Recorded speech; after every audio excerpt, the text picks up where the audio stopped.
healthy nation, a productive nation, must first and foremost address its health needs.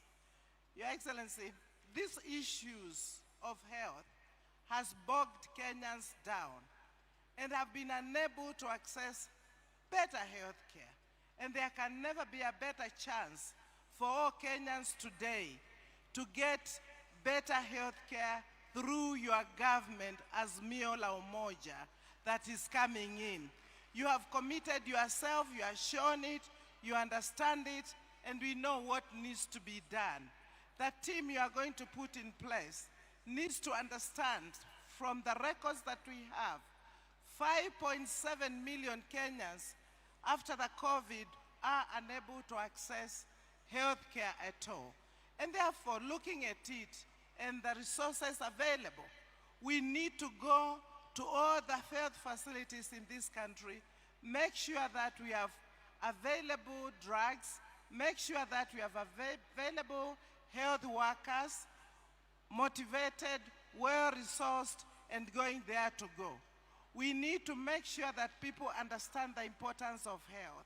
We need to make sure that women can access better health care. We need to deal with maternal health and infant mortality, health that has bogged down many African countries. The difficult areas to reach can actually be accessed through mobile clinics, and that again is doable. So I do believe with a commitment, ile tumeona baba akiongea, kina mama, watoto, wote waangaliwe vizuri, watibiwe vizuri, because it's a very expensive affair, needs to start at the primary health care level. We need to ensure, and Baba, you have talked about it, that they can be diagnosed in good time. They need to go to health facilities which are near their places.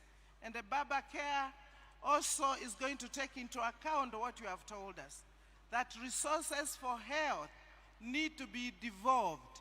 The functions have been devolved, but the funds have not been devolved. So once this is done, I'm sure we are going to have proper health care for this country. It is doable, inawezekana, and we are looking forward to having that. Final one, Your Excellency, let us ensure we can restructure and ensure there is capacity in NHIF and in KEMSA that distributes drugs. Because once again, it is possible for drugs to be distributed in the entire country seamlessly and easily. Hii ni kusema kila mmoja wetu anaweza kupata matibabu ambao anaweza kuafford. Si wale wanaweza. Na ya mwisho, hata sisi wakubwa tuende mahospitali yetu ya public ili sisi tujue what our people go through. Kwa sababu ukiwa uwezi ukaenda our public hospitals, then what kind of a leader are you? During the COVID, hakuna mtu alienda nje, sisi tulikuwa hapa. Kwa hivyo sisi tuendelee na hiyo. Asante sana, Your Excellency.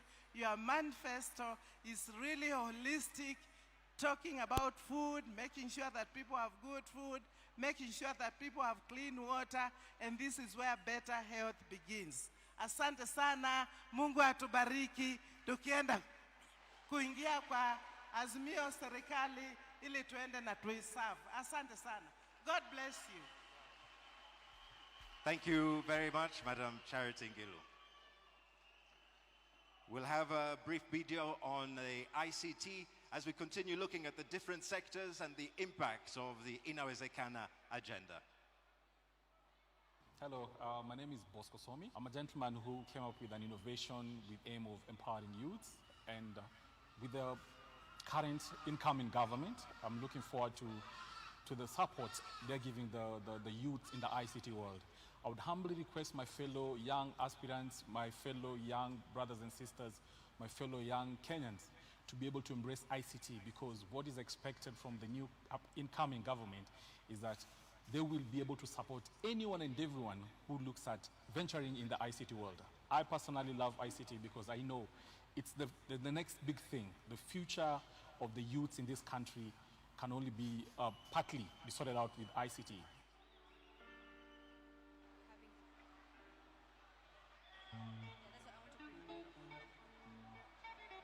Ladies and gentlemen, as you've seen in the video on ICT, we then now welcome a young man to talk about the expectations with regard to ICT. Kindly help me welcome Bright Gameli. Tumpigie makofi akija tafadhali.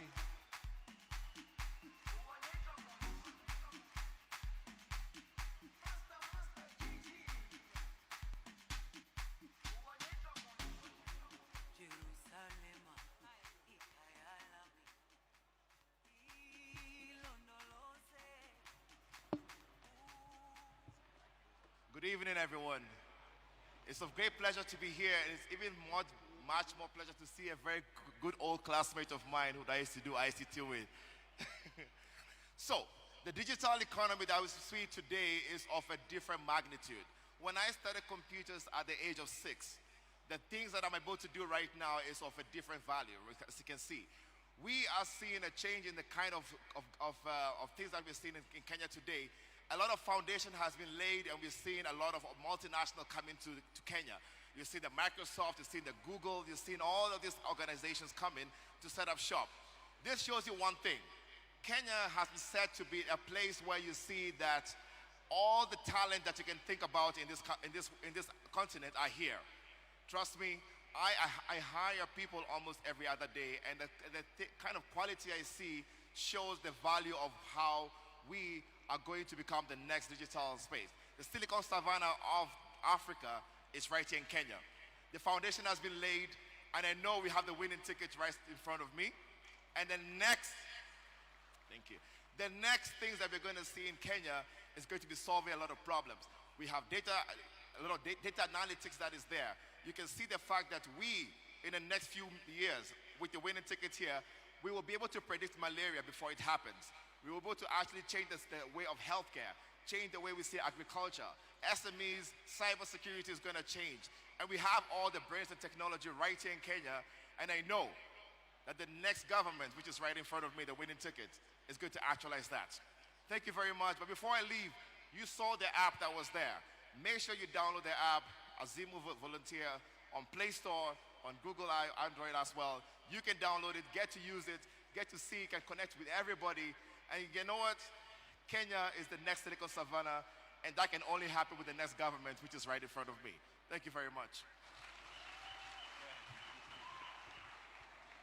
Sote tutizame runinga zetu. Tutaonyeshwa video inayozungumzia masuala ya safari ya kina mama.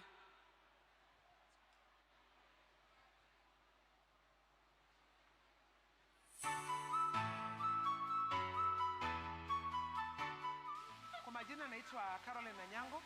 Mimi ni mzaliwa wa Nairobi. Hapa na muuzaji wa samaki pia hapa Kenyatta Market. Sasa tungeomba baba tusaidie tu, na kwa sababu hii kazi tunafanya tuna deal na fresh fish. Unaona kama hizi fish ni fresh kabisa. Na sasa tungeomba tu kama baba anaweza tusaidia. Atusaidie na kitu kama cold room, tunaweza kama samaki in case imeingia late. Kama sasa leo fish imeingia late. So inabidi ungangane uuze mchome kwa sababu hatuna pale pa kuweka. So tungeomba tu kama tutasaidia tuwe na refrigerators pale tunaweza weka kama zimeingia late kwa sababu hii samaki tunatoka mbali nyumbani all the way. Alafu pia tungeomba tu kama anaweza kama lakini najua ataweza, yeye anajua ataweza, akisema ametenda.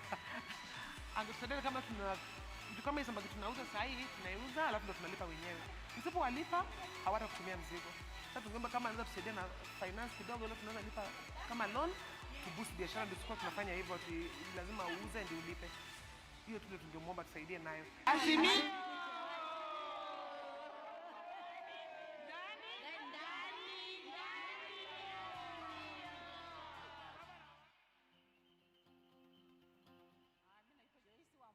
Makaka ngeni, nafanya biashara ya donut. Mimi ni single mother, si ndio? Yaani asubuhi naamka tuseme ni saa 12 asubuhi. Nakuja barabarani. Kuja kupika aidha maandazi asubuhi, jioni donut hizi. niokote kobore. Hii kobore nitalisha familia yangu au nitasomesha familia yangu au nitalipa nyumba. Kwa sisi tuko tunamuomba yani baba atusaidie kwa hili. Kwa sababu hatuna pesa, hatuna nini. Unaona hii kobore haitafika hata 1000 mpaka jioni. Sasa na watoto wanataka wanywe chai, wale, wasome na wavae. Kweli hii kobore itatosha? Yaani kama angetupa pesa ya kufanya biashara, tukomboe nyumba yetu ya mahali ya kufanya biashara na lesson kitu kama hiyo, tungefurahi pia. Ndio shida tuko nao wa mama, kwa sababu tungekuwa na pesa tungekodisha nyumba, si ndio? Lakini hatuna pesa, ndio maana tunakaa hapa kwenye vumbi. Tunanyeshewa na mvua, tunakaa kwa jua, baridi, kwa sababu ni shida. Tungependa pia sisi maisha mazuri, lakini ndio hatuna uwezo.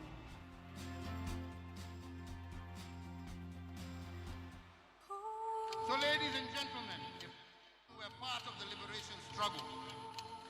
Advancing their cause intentionally is a duty that belongs to all of us. We owe it to them, we owe it to ourselves, and we owe it to our country.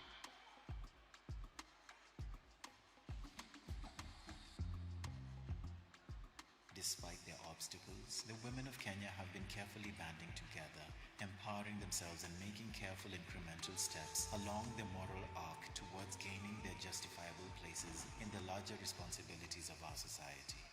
In our political landscape, our women leaders have been some of the most consistent and visionary, dedicating themselves to daring ideas that were ahead of their time. In August of this year, if it is the wish of the Kenyan electorate, we have a chance of electing a woman and shattering the glass ceiling by assuming the second highest office in the Republic of Kenya. The women of Kenya are worthy, and they have been for a long time, even though it's been quite the journey for our whole society to embrace this.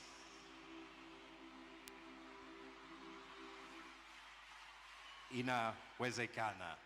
Azimio la ugatuzi, azimio la jitihada, azimio la kina mama, azimio la ukulima, azimio la viwanda, azimio la wananchi, azimio la uwajibikaji, waste not a single child, maji kwa kila boma, Baba Care. Welcome on stage, Madam Carol Karogu.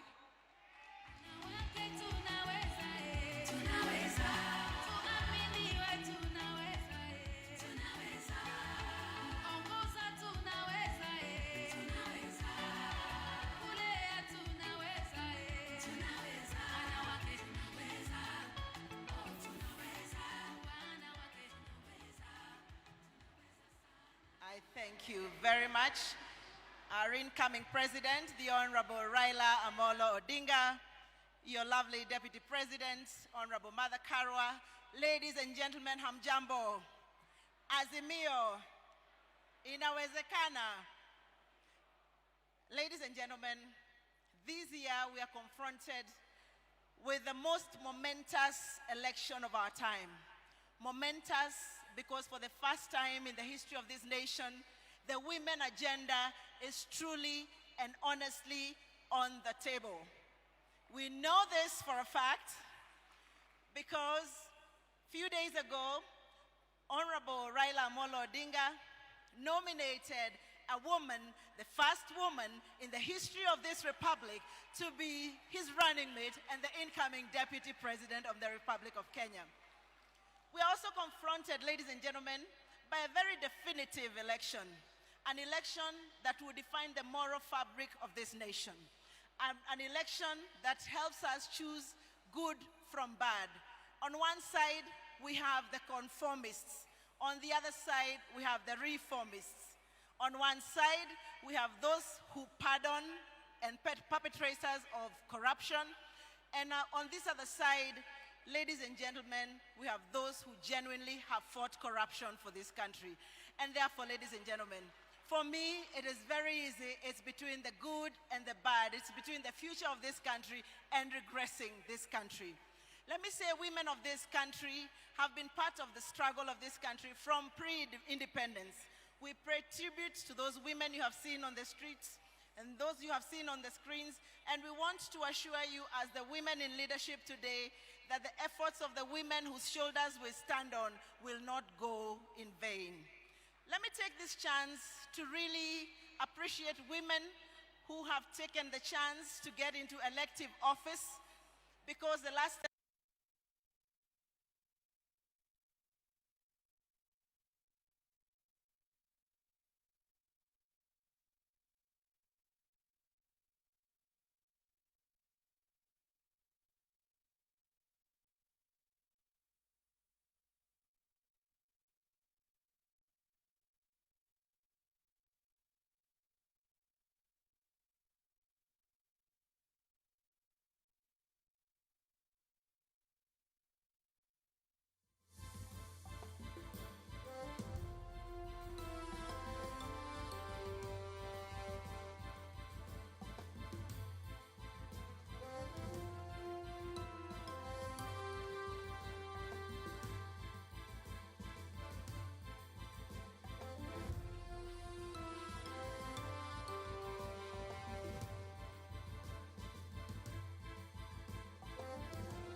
coalition, and because I have had benefit to look at the manifesto, I want to assure this nation that in Baba's government, matters of the women in the grassroots are at the heart of the Azimio coalition. I would tell you without a shadow of a doubt, a woman who has no access to healthcare is a woman who has been indignified by her nation. A woman who has no access to education for her children is a woman whose nation has indignified her. A woman who has no access to clean, safe water is a woman whose nation has indignified her. And I want to thank Baba and his team, because under Baba Care, we are sure that there will be primary health care to go into the grassroots woman, to help the women in the grassroots. Under Baba's government, we have the Magic Wakila Boma and the women in the villages who have water, not in a water tank near their homes, but in their homesteads. And therefore, ladies and gentlemen, I want to assure you on behalf of women of this nation that now, more than ever before, women are fired up and ready to go. We are ready for this campaign, and we want to assure all of you that these days, women are not agonizing. We are organizing ourselves in the grassroots level, and we will give Baba a resounding win. Let me end with the words of Mother Karua. It's good to quote somebody when they are seated, because then they can correct you. Many years ago, I remember listening to her, and she said, she told us, shh, listen to the footsteps that you hear in the background. Those footsteps belong to millions of Kenyan women ready, willing, and able to take their space in the development of this nation. I thank you very much.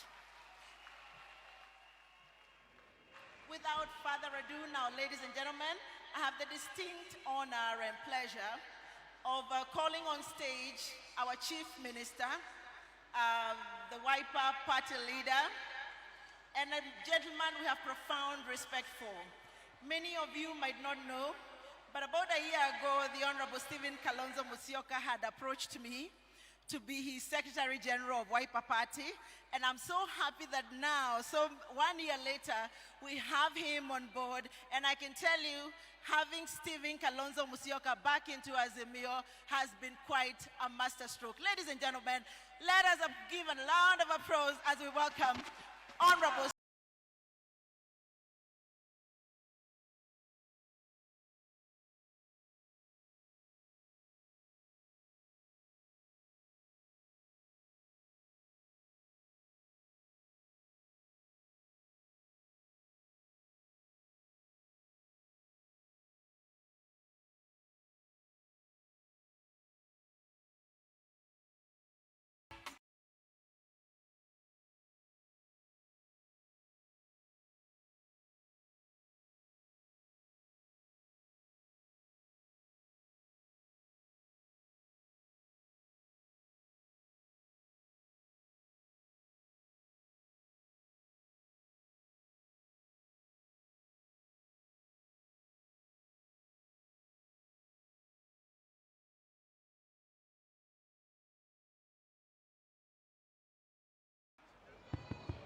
Wow.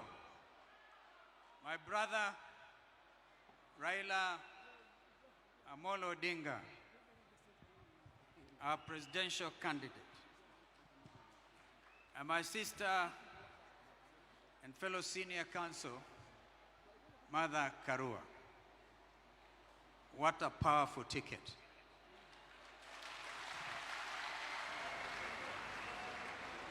Fellow Kenyans, I have walked this journey with my brother Raila.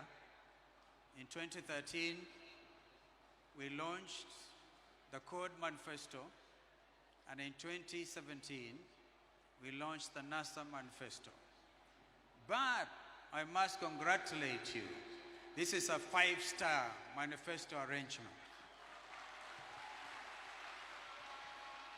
Therefore, right from the word go, I pledge my full and unequivocal support. We have an election to win. We cannot play around. Our country is at a crossroads. A crossroads. We had an occasion like this in 2007, and we almost lost our country. This time, Raila Odinga wins in round 1.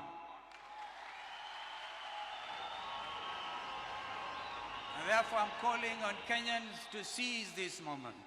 Please seize this moment. Love your country. But also allow me to pay tribute, because you're going to ride on the shoulders of a man who is agreed to hand over the reins of power, a very rare thing in Africa. I'm referring to my brother Uhuru Muigai Kenyatta, who is already ready to hand over. We have seen many conflicts in Africa, many conflicts. But this one now, with this launch of this manifesto, Brother Raila, you have nothing but a big win on the 9th of August. But as I say, we have to come out. Every person must make it that this is their manifesto. On my part, I know we are going to work 24 hours. The very fact we are launching this manifesto at this time of night shows that this country is ready for a 24-hour economy. And so, we also want everybody, no Kenyan will be left behind. I know there are people who have characterized my brother, whom I know so well. And this is why I know there are clergy in this country, the faith community, Christians, Muslims, who are going to say the Christians for Raila Odinga, so that we can also demystify what has actually gone out very erroneously. And I know there are today, for example, 100 bishops and pastors attending this event, thanks to your invitation. Ndugu yangu, mimi sina mengi. Najua kwamba ushindi tunao, lakini lazima tujitahidi. Kila mmoja wetu hapa aweke kando tofauti zozote zile za misingi ya pengine vyama vyetu, and know that under Azimio la Umoja, One Kenya, for the first time, we have a coalition political party. And this is tremendous. Therefore, I'm going to ask that we all really hold hands, Kenyans in the diaspora, in the region, Kenyans who give in so much money, and I know that is in your manifesto, the billions that they keep on remitting home. We want every Kenyan to make this nation greater than any other African nation. And that is going to happen under the leadership of my brother Raila and my sister Mother. I again pledge to fight for you like a buffalo soldier.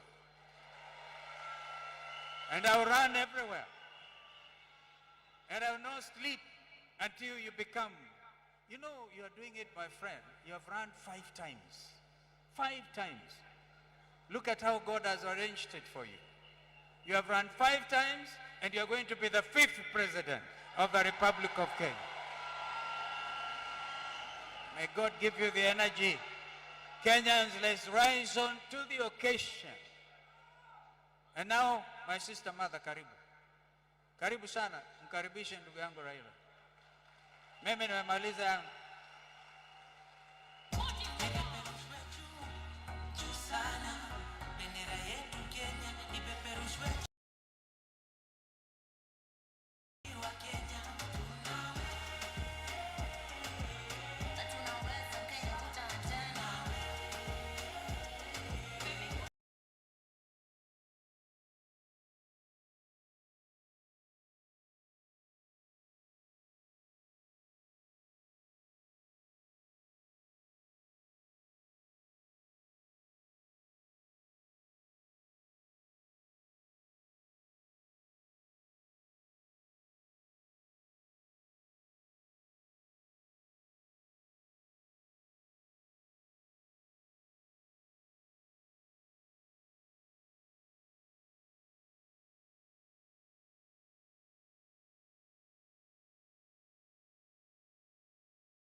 of this ticket.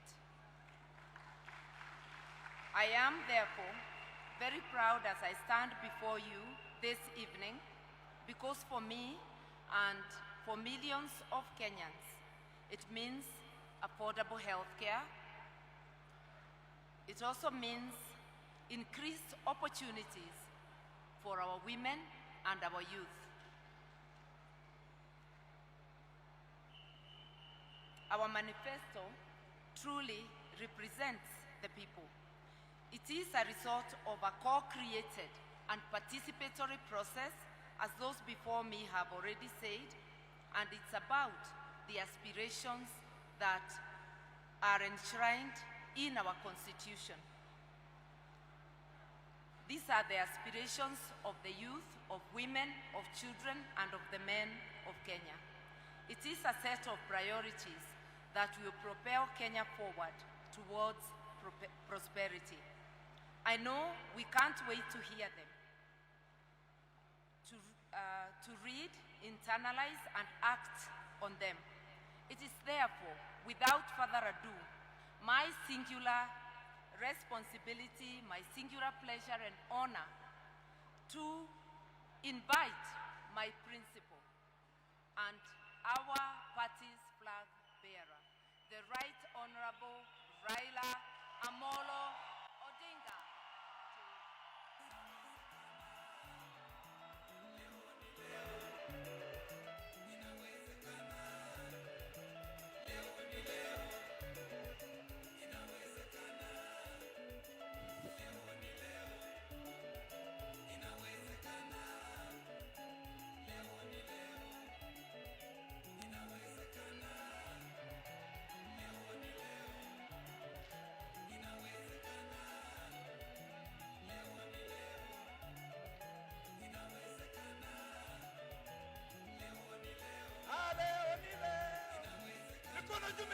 Mikono juu. Azimio la umoja. Inawezekana. Leo ni leo.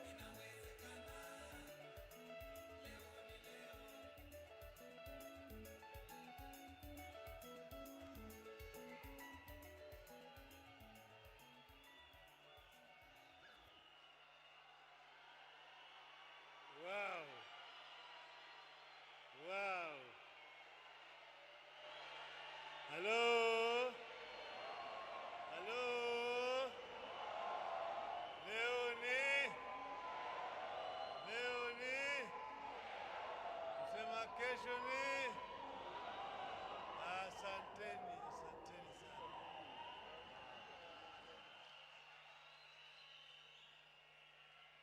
Wow. Hello? Asanteni sana. I am lost for words. I am so delighted to see so many faces, some of them familiar, but others are truly Kenyan, who have assembled here this evening. This day will go down in history as one of the most memorable days of our times. I want to begin by bringing to you greetings from the chairman of Azimio Council, Honorable Uhuru Muigai Kenyatta.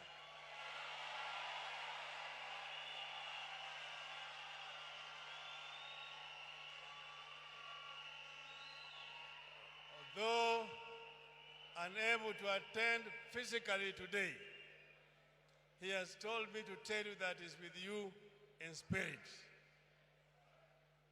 We are beginning a new journey.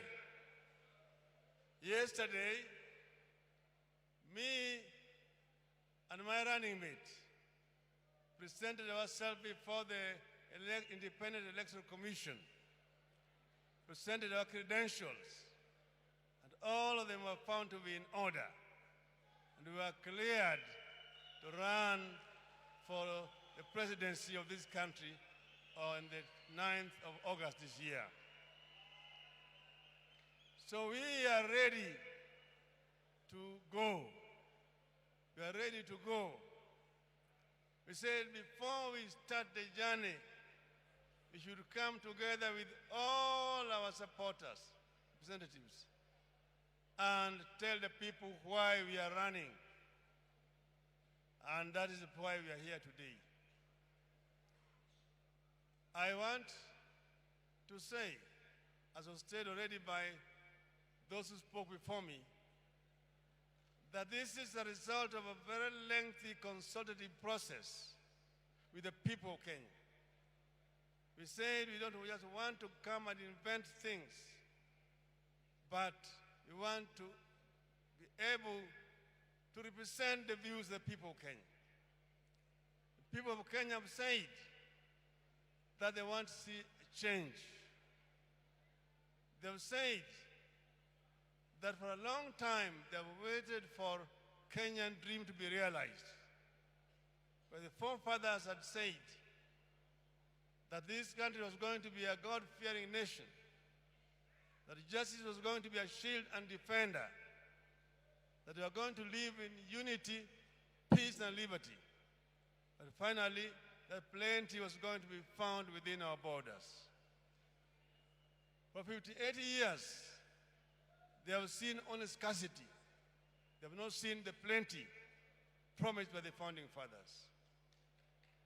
So we said we need to start on our journey toward realization of that dream. The foundation has partly been laid, but we need to expand on that foundation and move towards achieving the Kenyan dream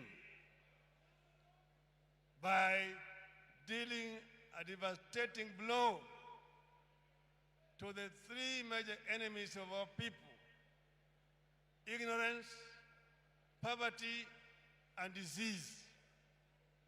Those are the three major enemies of our people. And we said that we confront them frontally by coming up with policies that are responsive to the needs of our people. That is why in this manifesto, we have laid out our strategy of how to deal with those three major enemies of our people. We started with wealth creation. How do we create wealth? This country has remained for a long time purely an agricultural country, with basically processing industries, processing agricultural products. You said now we want to go to proper industrialization. This country is very strategically situated on the eastern coast of Africa, on Indian Ocean seabed. It is therefore right to say that it can become a manufacturing hub for the region, Eastern Africa and Central Africa. So you said, you're not just going to come up with processing industries, processing agricultural produce, but primary manufacturing. Instead of importing steel, which we need in great amounts, as we're sitting under this dome here, all the frames here are steel frames. All the high-rise buildings that we have here are all supported by steel. The superhighway just behind us here, running from Mlolongo to Ayakiwe, it's all on steel, and most of it is imported into the country. We are going to make steel from iron ore, part of which we have in this country.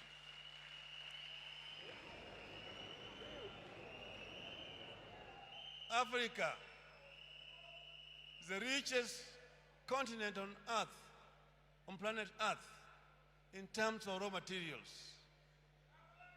Africa exports most of the raw materials to industrial West and East. They import copper ore from DRC and process it and bring back copper products copper sheets, copper wires, and cables for our own use in our continent. They import bauxite from Guinea and Mauritania and bring back aluminum products to Africa. They import iron ore from several African countries and bring back steel products into the continent. We are going to manufacture copper products here. We are going to manufacture aluminum products here. Then we are going to manufacture automobile components. We are going to manufacture here on the continent of Africa. We are going not only to assemble but also to manufacture primary products here. We are going to manufacture electronic products here. We are going to manufacture, I've mentioned aluminum products. We are going to manufacture tractors here in this country and automobile.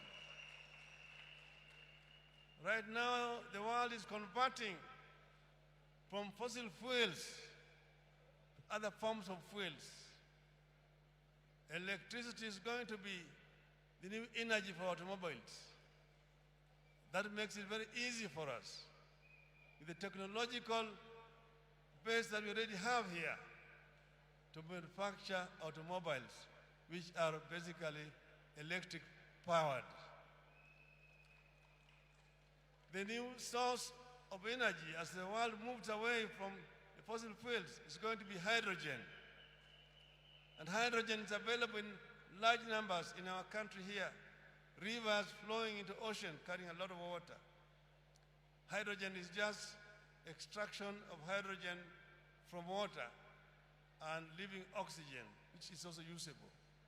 We will produce hydrogen here and use it to manufacture, to generate energy. Then we will be processing also other products in this country.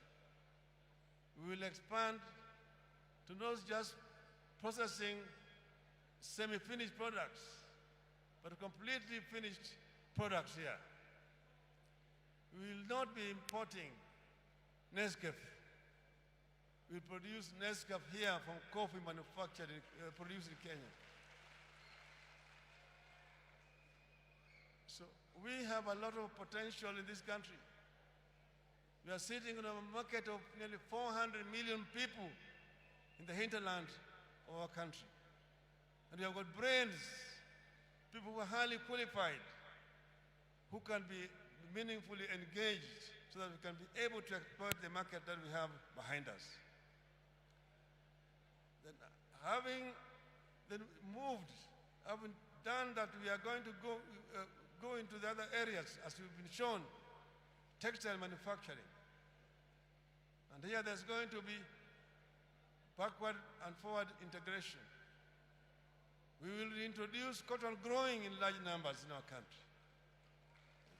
So many other parts of our country which cotton is the only available cash crop. Our textile industry was killed through liberalization. When then they brought mitumba, it killed all our textile industries. Our people are only wearing clothes coming from outside the country, which have been worn by people who are dead.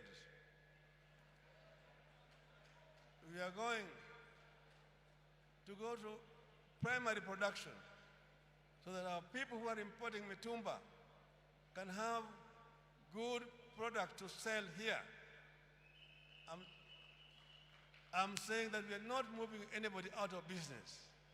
We will ensure that those who are importing mitumba get the first hand to market goods which are going to be manufactured here in this country.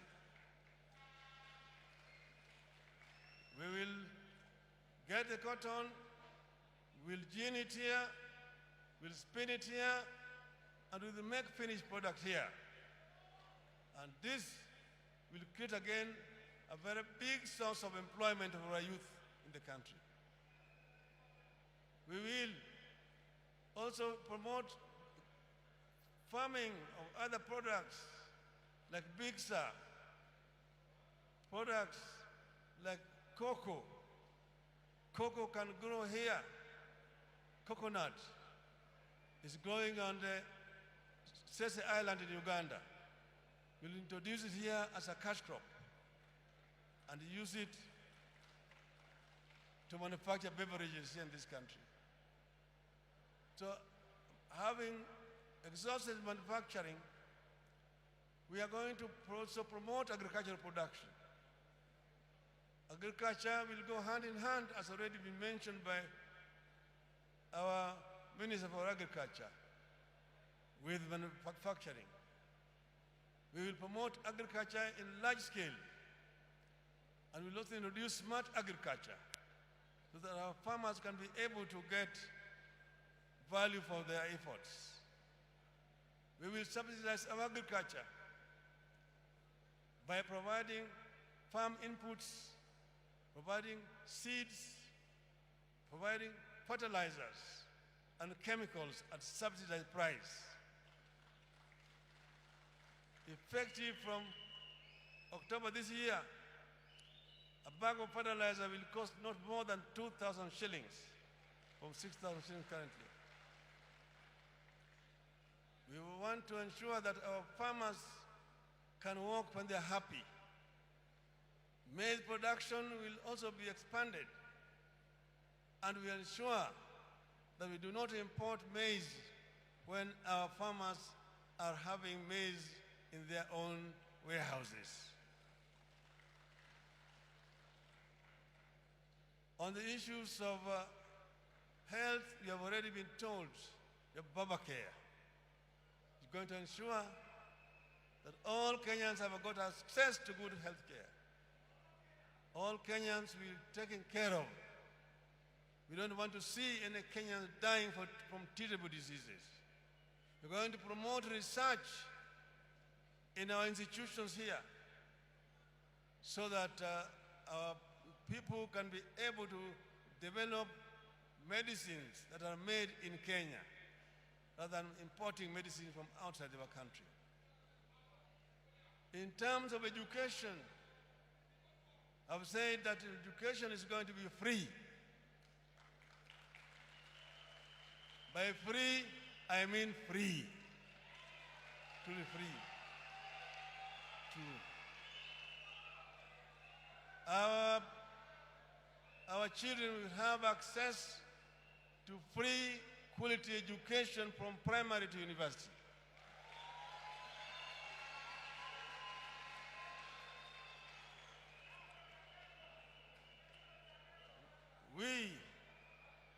It is doable because we are going to restructure our economy. We will have priorities which we are going to set for our people. I've also mentioned that we are going to employ all the teachers who are trained and are actually staying idle at home immediately so that we can be able to improve quality of education in our schools. So we want the Kenyan to walk this journey with us. What we are trying to offer is not something that is impractical. It has been costed by our experts. We know exactly where the income is coming from, which is going to fund the program that we are going to release. So it is not utopia. It is something that has been worked on by very highly qualified Kenyans, and this is what we are offering. So generally, this manifesto is our contract with the people of Kenya. I want to now highlight our first 100 days in government. What will Azimio government do the first 100 days?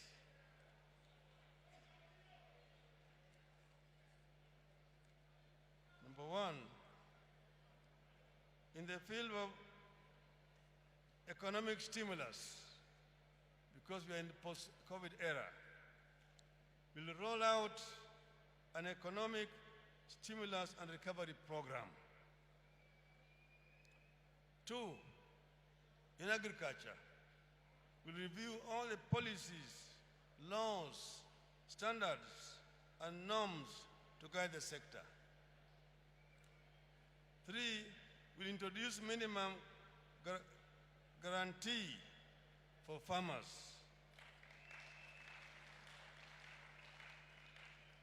Then, in terms of livestock, we'll improve access to affordable credit for livestock production. B, we'll introduce livestock insurance scheme backed by appropriate legal framework.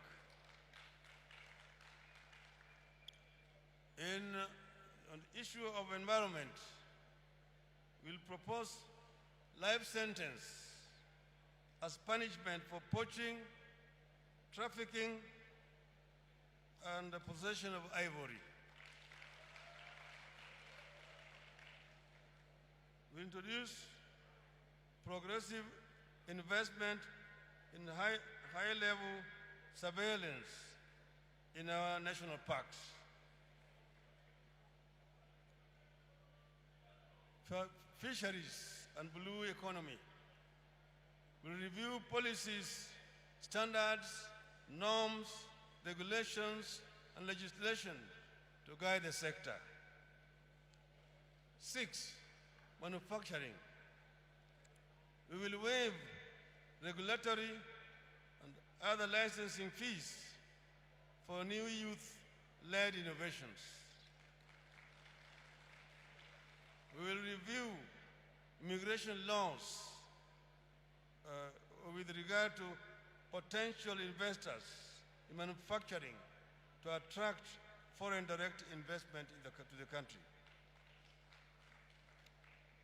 We will give incentives to Kenyans,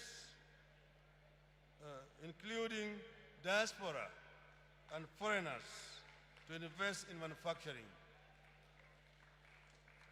In energy, we will set a roadmap to reduction in cost of energy.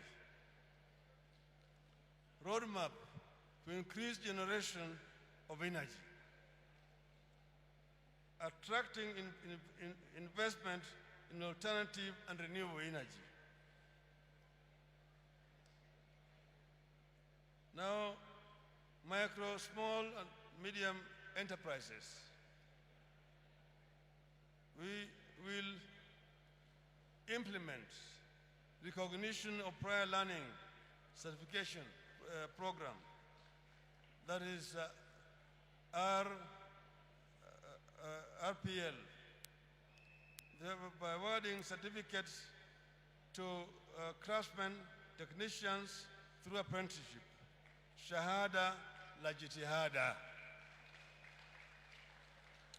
We'll initiate funding and training for the border.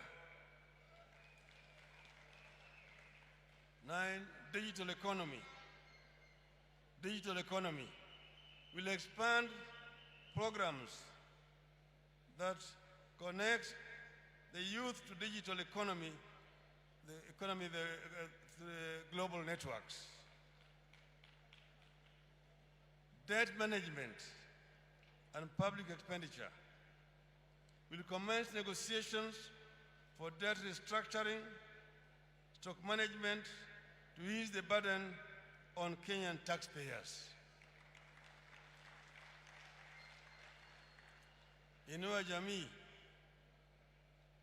we'll implement cash transfer of 6,000 monthly stipend to each of vulnerable households.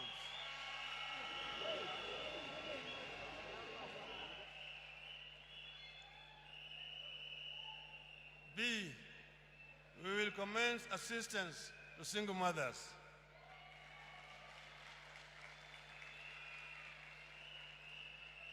C, will implement a social protection program for unemployed youth modeled along Kazi Mtaani.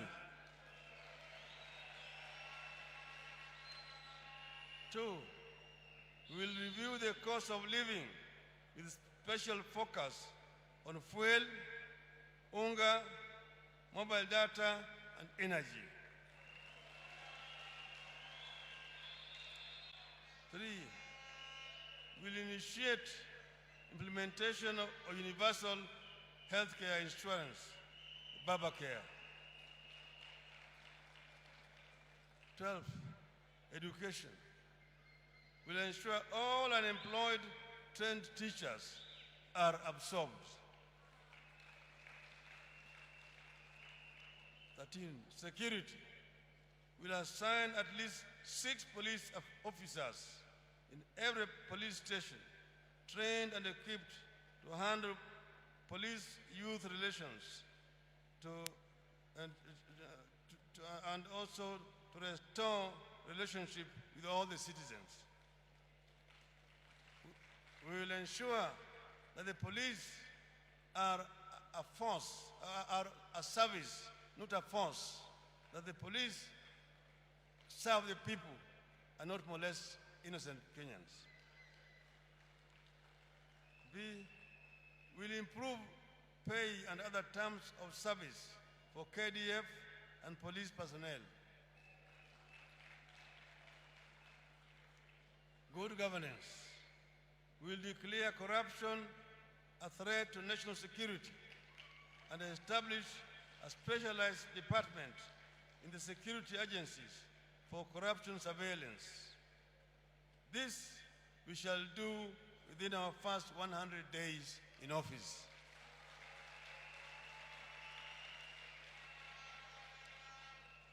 So in conclusion, I just want to say, as the Azimio government wants to face this dragon called corruption head-on, to ensure that we can be able to do our things in a clean and fair manner. Kenya has a great potential. Kenya is a great country, surrounded by neighbors with whom we want to work very closely. We are going to work towards the creation of East African Federation. We want to ensure that Kenya moves away from the league of third world economies, and Kenya now plays in the league where it rightly belongs, to middle income economies, with a way to move into the first world economy. Kenyans deserve better. Long live Kenya. Azimio! Azimio! Azimio! Azimio! Azimio!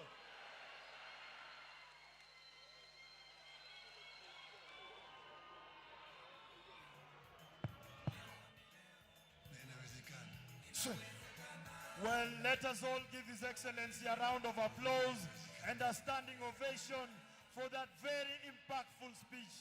Makofi mazuri tafadhali. Makofi mazuri tena.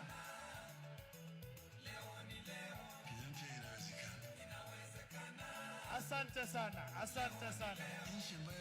And now, as His Excellency the 5th President takes his seat, thank you, Your Excellency, sir, for that thunderous speech.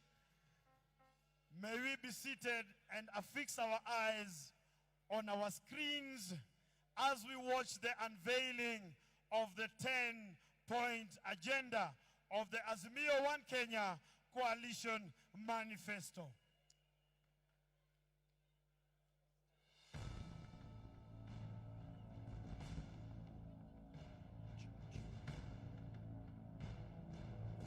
We may be seated.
nielezee.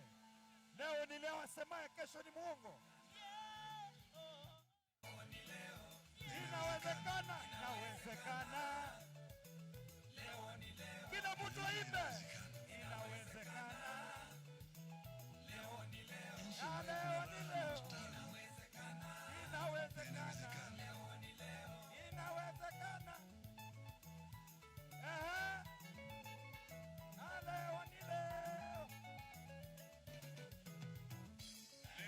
Lero ni lero.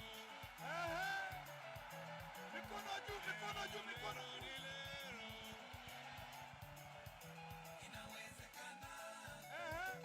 Leo ni leo. Leo ni leo. Inawezekana. Inawezekana. Leo ni leo. Leo ni leo. Inawezekana. Inawezekana. Leo ni leo. Leo ni leo. Inawezekana. Inawezekana. Leo ni leo. Leo ni leo. Inawezekana. Inawezekana. Leo ni leo. Inawezekana. Inawezekana. Leo ni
Asante sana.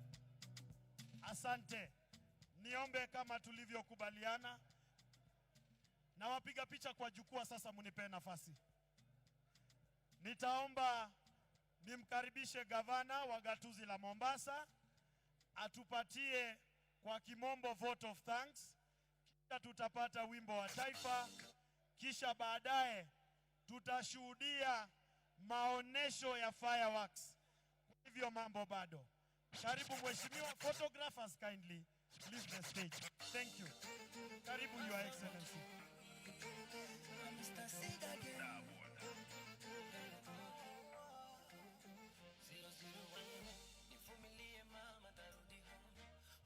Azimio.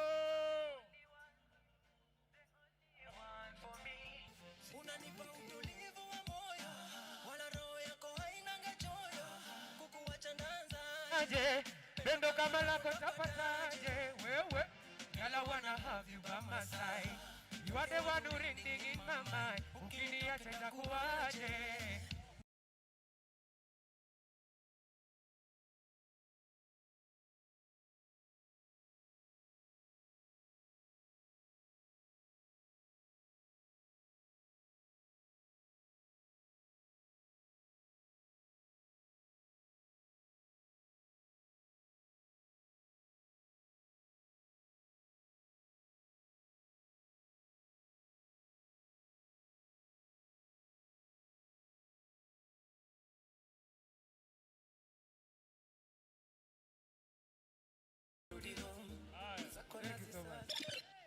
Azimio!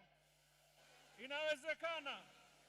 Kwa niaba ya uongozi wa Azimio, tumesimama hapa kutoa kilima cha kushukuru na tuthibitishe kwamba yaliyosemwa hapa yote leo ni kutathmini na mawazo ya Wakenya ambaye rais wa 5 ameyabeba kama mkataba wake na Wakenya.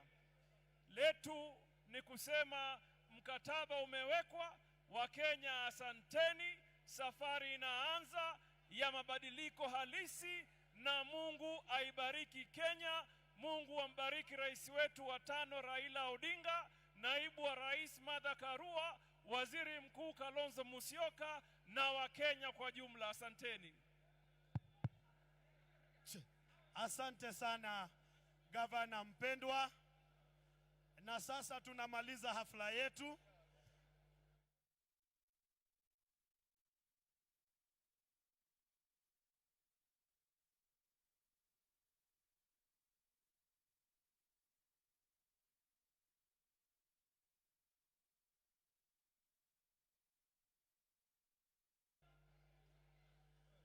Na nitaomba tupeane nafasi kwa vinara wetu. Mheshimiwa Subra, ondoka kwa jukwaa tafadhali.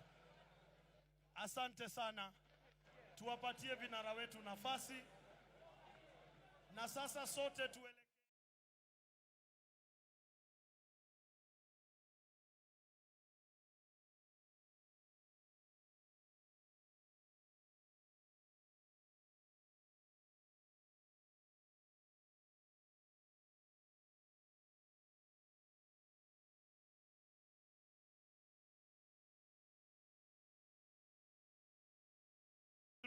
For gracing this occasion. Thank you.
Is a program properly managed can be complementing other competitive production initiatives to turn around the economy and livelihoods.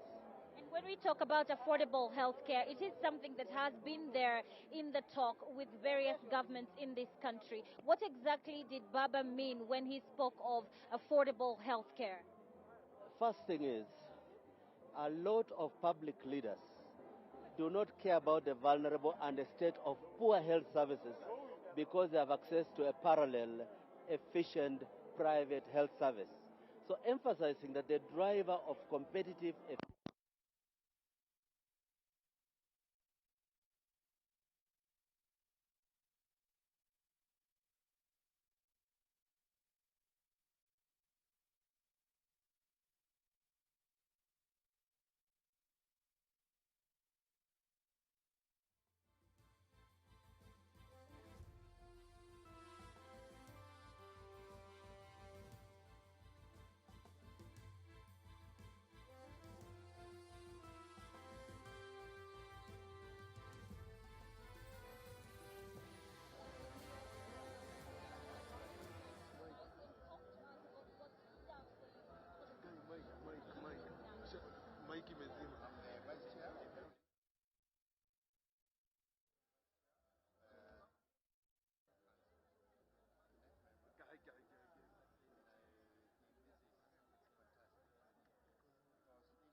You are watching TV 47, the home of untold stories.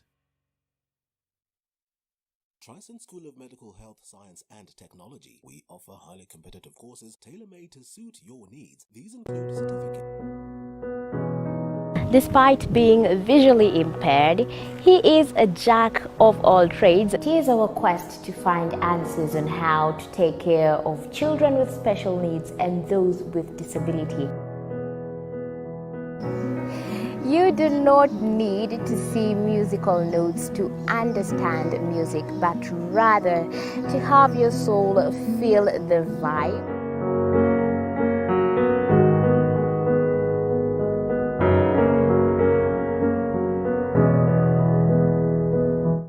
Actually, for us to make a wheelchair, we have to take measurements of the user. After doing my assessment, I get to know the parent, I get to know the heaviness she's carrying.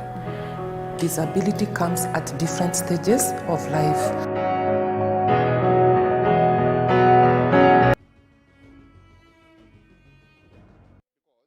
We can afford it, especially if we can seal the loopholes where you have a lot of corruption in the medical center, in the health sector. That pilferage and that drain, once it's taken care of, it will be possible. We've seen some sort of similarity between this particular manifesto and that of the Kenya Kwanza as well. Say, for example, the fertilizer coming down to less than 2,000 Kenyan shillings is the same thing that was also promised by the UDA, party leader, Deputy President William Ruto. So what difference is it for Kenyans to particularly choose this particular manifesto as compared to the other? I'm not aware that Kenya Kwanza have launched their manifesto. Not yet, but he did promise that. I'm not aware that they have launched theirs. They have not, but they will come after Azimio la Umoja. Definitely. They've been talking on rooftops, but they're not giving you the practical way of the how. They like talking about big things, but RAILA was talking about how practically. We have here the Minister for Agriculture, Munya, talking about how he's going to go about it. And remember, when RAILA unveiled Mother Karua, he pledged to retain Mheshimiwa Munya in the agricultural docket. So you're dealing with somebody who is part of the plan about how this is going to be achieved. Now, one of the things we are hoping, for example, the conflict in Russia-Ukraine, where we got a lot of this fertilizer, is going to come down. The dollar will come down, so it will be possible to bring down the cost at source. However, what they're talking about is government subsidizing the farmer. Because all over the world, farmers are subsidized. Even in Europe, even in America, where it's farming, they are subsidized. I did get a chance to speak to some of the residents who had come here to attend and see this particular manifesto launch. There is the issue of insecurity in Baringo County. What plans are there? Because we probably did not hear about, a plan for security in the country. Now, people are mixing issues here. Security is an interior, it's an internal function. They were saying that we were demonstrating a lot of heavy equipment and heavy machinery for the armed forces in Madaraka Day. That is for external threats. Internally, the most effective way of dealing with this thing is the people themselves. So if you're going to the Right Honorable Prime Minister, he talked about the police force and the people-police engagement and relations, so that you have information and you have a camaraderie between the people and the police. And once this happens, these things will be nipped in the bud even before they happen, because the local people are aware of the people who are engaged in these activities. And by the way, cattle rustling and those killings are no longer about banditry. It has become an enterprise. It is a business. So they have to be dealt with like common criminals. Today you saw the Minister for Interior in Marsabit. They have even put curfew. Nobody wants to put curfew. Nobody wants to restrict people movement. We have had police reservists who have been among the people. But some of them were overarmed to the extent that they were also becoming a security issue. So it has to be a people-driven solution. Thank you very much for Thank you speaking for with having me. TV47. Asante You're welcome. sana. Thank you very much. You've heard it from some of the leaders. As I continue to speak to others as well, thank you very much for speaking with TV47. Let's start with your name. And as a woman, this has been the center point of discussion in today's manifesto. What is your feeling and going on forward? What is your message to other women as well? Okay, my name is Diplomat Stella Mwangi from Moranga, Kigumo. I'm an aspirant in Kigumo constituency, and my feeling about women is that we feel empowered and we feel encouraged to just dream, and dreams are coming true. Right. This is not the first time women have come, to the front and actually battle it out with men for leadership positions. What does this time say? How different is this time as compared to other times? Okay, as an aspirant, I know the challenges we women face as we go for political seats, but now we feel empowered and we feel that we have the strength to go ahead and vie for seats. Yeah. What is the one thing that stood out for you in this manifesto? One thing that stood out for me is youth inclusivity, women empowerment, and so many others, including the vulnerable people like children, and people with disability. Right. Thank you very much for speaking with TV47. We wish you all the best in your political endeavors. Karibu sana, tuanze kwanza na jina lako. Tell us what your name is and how's your feeling about this particular manifesto having just been launched a few minutes ago. What stood out for you? My name is Milton Nyakundi. I'm actually a journalist, a student of law, and one of the Azimio media panelists. And among the people who gave input into this document, and I can tell you it is a wonderful document. Everything really stands out. But for the benefit of the young people, we are having a government that has for the first time been very practical in terms of how the sports issue has been articulated. And it onboards legends, former generations, the current, and even anticipates how the future generations will be dealt with. That for me is a clincher, and I know Baba loves sports. I know he's, a big fan of our legends, and this turns out for me. And secondly, the fact that he got mother on board as the running mate speaks about his passion, about giving the women a chance. So really for me, having mother in there tells you what the women agenda will be under the Azimio government. But I think the take home, and I would want to implore Kenyans to interrogate, is the fact that he's talking about basic issues, basic health care for the people. He's talking about a redesign of the national health insurance scheme. He's talking about magic of kila boma. Is a very simple concept, and the detail of that will be in the policies that will be put in place. The last thing that I would want our people to think about is the manufacturing component. Baba is talking about one county, one product. It says that every county will be empowered, given a chance to manufacture that one thing that they are known for, that one thing that stands out for them, based on their natural resources that they have been endowed with, based on the abilities and the skills that they have acquired. And the driver for this is the availability of natural resources, availability of skills. Baba has talked about recognition of prior learning. This is one thing that will spur economic growth. This is one thing that will give opportunity to artisans and people who have just learned from being around where the trade or the work is being done. If we recognize that, we mainstream these people into the economy, where then they can even get government jobs, they can get, to do business with the government. You cut down the cartels that have been taking advantage, and that is one way of dealing with corruption that has been, like Baba calls it, the dragon. So I think there is a lot more that we are going to get to speak about as the campaign hits the ground and gets more intense. But for now, I think in summary, all the 10 points are great.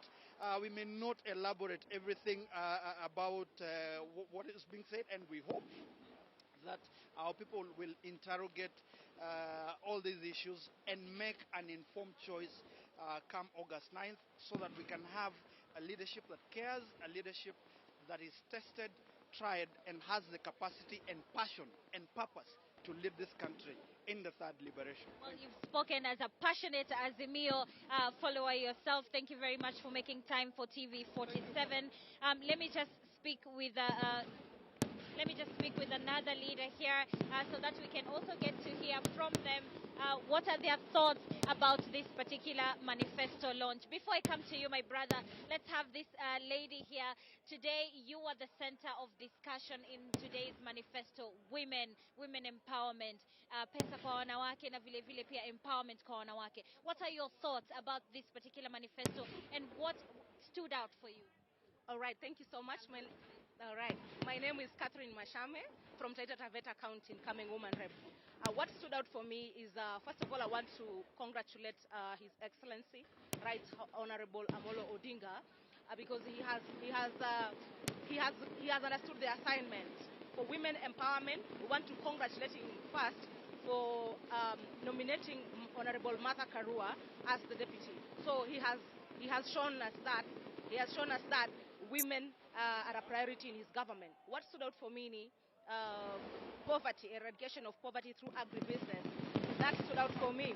I mean, and he also mentioned that tunavaa mitumba za watu waliokufa. So he's going to revive the textile industry. That really stood out for me. And elimu bila malipo. That stood out for me because I understand that Kenyans are bright, but sometimes pale kwa pesa na school fee ndo inakuwa shida.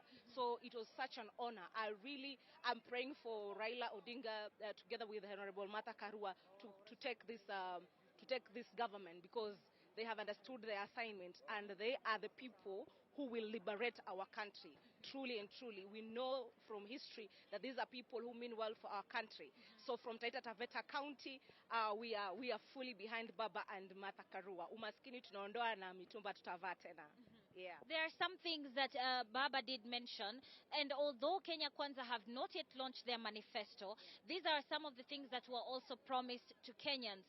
Say, for example, the 2,000 shillings or less for the farmers for the fertilizer. What difference will it make for Kenyans if both factions promise the same?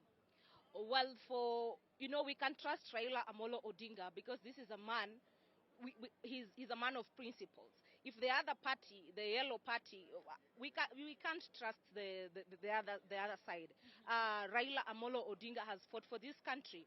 We have seen him fight for devolution, which is working for us. We have seen him stand for multipartism, something that is working for us. So Raila's word is impeccable, and we trust him. So if these other people promise, please ignore them because they cannot be trusted. Yeah. Thank you very much for making time to speak with us. Now let's speak here with more lead. Okay, Professor, karibu sana. Just a second, tafadhali, brother. Just 1 minute. Just 1 minute, brother. Yes, Professor, thank you very much for making time with TV47. Tell us what stood out for you in this particular manifesto. Basically, what stood out for me is that Raila of Azimio is saying that his manifesto is pegged on an economic revolution, and basically is going back to the promises that the founding fathers gave in terms of how this country should develop. And it's basically pinpointing that the driver and the engine of his government will be in the manufacturing sector. And in the manufacturing sector is basically saying that it shall cut across all our productive sectors. In other words, there'll be manufacturing for agriculture, manufacturing for fisheries, manufacturing for livestock. And you have seen that he has been pointed out that when you focus on this manufacturing, then you shall be creating wealth before you distribute it. So for me, the cornerstone of his manifesto was an economic emancipation. And that is tied with the fight against corruption, where he says that's where a lot of the money that is needed to spur economic growth and provide social protection is going to come from. And he's saying he's going to face it frontal. And remember, the outgoing president said that we lose 2 billion per day. When you calculate that in the whole year, we lose 700 billion. Imagine having that 700 billion to pump into the economy together with the manufacturing. That's it. Yeah. And if I may ask, there are some, pointers that he did mention he was going to improve for the citizens of this particular country, like the Jua Kali sector, which he really reiterated. What is the importance of this particular sector to the Kenyan economy, say, as vis-a-vis to business? That's very important because if you leave manufacturing, then he's basically saying that the other area I'm going to focus on is the medium and small enterprises. And when you go to the statistics, you'll find that this is a sector that employs close to 15 million Kenyans. And basically, he particularly pointed out the Jua Kali sector, where he was saying that he will implement the recognition of prior learning. Let me just give you an example. If you go to, if this person who is a Jua Kali artisan, the man who makes all those furnitures you see on Gong Road or on Jogo Road, if they go to seek for a tender, they will not get that tender. Why? Because they don't have any certificate to demonstrate that I can do this job. So you have middle people who go and get the tender. And who does the job? It's the Jua Kali there. Yeah. And this middleman gets all the money. And this Jua Kali artisan, simply because he doesn't have a certificate to go and bargain. And he's saying, from now on, I'm going to recognize you, and you can compete with anybody too in there. Last but not least, this is probably our last question. The country is, the education sector has been struggling to some extent, to provide already the promises that were given by the President Uhuru Kenyatta. Now, how are we assured as Kenyans that we shall have education free at all levels, primary, secondary, and tertiary levels? Where will this money come from? I can just tell you again, I'm telling you, corruption kills this country. I've just given you the figures, 700 billion. Yes. Even if you are able to just save 500 billion, that's the education sector will take a fraction of just that. So if he can face corruption, frontal, and wastage in government, the money is already there. It's just that it's ending in people's pockets instead of public good. And one of the public goods is education for all, from primary to the university. Well, thank you very much, Professor, for speaking with TV47. If I may invite one of our last guests here, Karibu Sana, and thank you for your patience. Start with your name first and tell us what stood out for you in this particular manifesto this night. Okay, thank you. My name's Nur Ahmed Mohammed, Al-Maruf Muhawa Ndudi. I'm a candidate for Member of Parliament Kamukunji via Wiper Democratic Movement. What stood out in this particular manifesto tonight? So many things, and in fact they are uncountable. I think RAILA Odinga has covered everything Kenyans basically need to transform their economy. Particularly, I was very much delighted with the issue of the fact that he stated Africa is rich in mineral resources of all sorts, whereby Europeans and Chinese are extracting at a lower value, processing them and gonna shipping back to our continent, whereby he said we'll be harnessing several raw materials which are minerals resources which are in abundant supply in our country. Like he said, the renewable energy, hydrogen. He talked more about the issue of processing, turning our raw products into finished goods. Like he touched on in particular to agriculture. He said we will no longer be importing Nescafe, rather we'll be manufacturing our own Nescafe made in Kenya from the ready raw material of the coffee which are produced in our country. And in the sector of Jua Kali, I come from Kamukunji, as I've informed you. Kamukunji is one constituency which hosts so many Jua Kalian artisans. I'm very much happy for he said there will be this issue of prior learning certification, whereby our youth who have got the technical know-how in designing so many products locally assembled however lacking the qualifications or certifications. I was very much delighted with that, whereby so many thousands of youth Kamukunjians based in Juakali, Kamukunji, will be upgraded to be making meaningful source of income from their livelihood. Well, thank you very much for speaking with TV47 and being patient to speak with us until this time.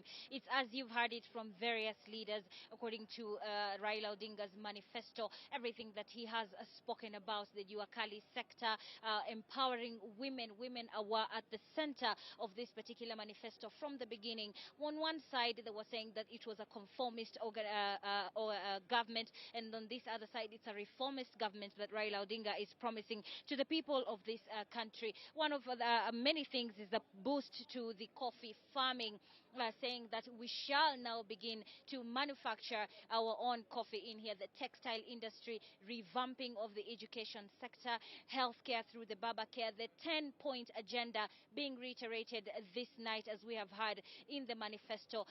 All eyes now are looking towards what now, of course, Kalonzo Musyoka promising that he shall work 24 hours to make sure that BABA shall be voted in come August 9th. Now we wait for the Kenya Kwanza coalition to see what is in it, or what is in their manifesto, and what Kenyans will think about it. Now, Pinnacle, before we did come to you guys, we were speaking to some of the Kenyans here who gave us some of their reactions, some of them sending messages, of course, but many of them saying that the women being put at the center of empowerment is what drives the economy, and this is what is pulling many crowds to the Azimio flag bearer Raila Odinga. Definitely still here speaking to more Kenyans. Another pointer here, we did see a boost as well to the agricultural sector, saying that the country is rich in minerals, the country is rich in also agricultural products that we most of the time tend to export or rather import from other countries. Now Kenya shall be taking the lead in Africa to be able to export these items to other countries so that we may, get back the revenue that we so much desire. Now remember that industrialization is one of the sustainable development goals in the Vision 2030. We'll definitely be wrapping up this for you with my, of course, my also correspondent, our very own reporter as well. Abubakar is on the other side of this particular Nyayo Stadium, waiting to give you some of the pointers that Azimio flag bearer Raila Odinga did speak about and what it means to the citizens. Of course, being joined by other leaders, we did have Apollo Kamau since morning here telling us, the predictions as well, speaking to various leaders about, Azimio's campaign strategy from now, knowing that now it's all systems a go, having only 63 days to the August 9th election.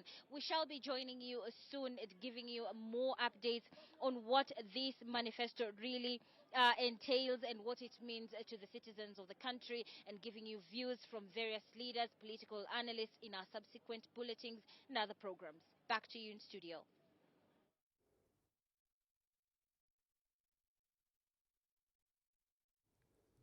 All right, thank you very much, Maria Macharo. Now, definitely we are transitioning to you from the Nyayo National Stadium, where the Azimio la Umoja One Kenya Alliance was officially launching its manifesto.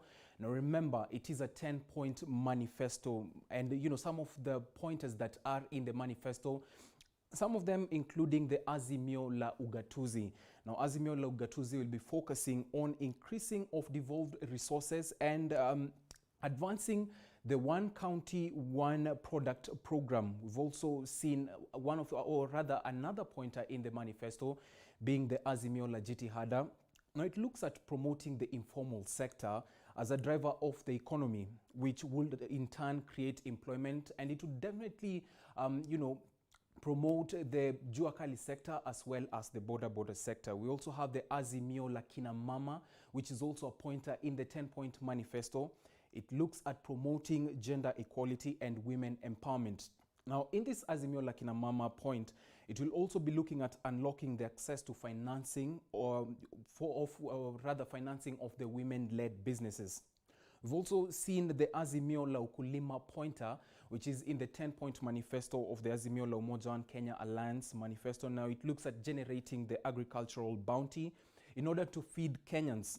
Now, it in the Azimio la Ukulima pointer, it also encompasses the Fukuza Nja agenda, which is also part of the Azimio la Ukulima, and it will have climate-smart agriculture, agro-processing, improved livestock farming, and growth of the blue economy as well.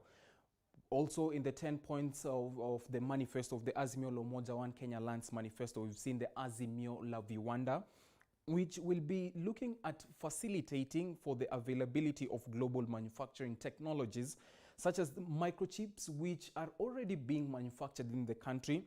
Now, we will be having the mechanization and automation of various sectors in the country.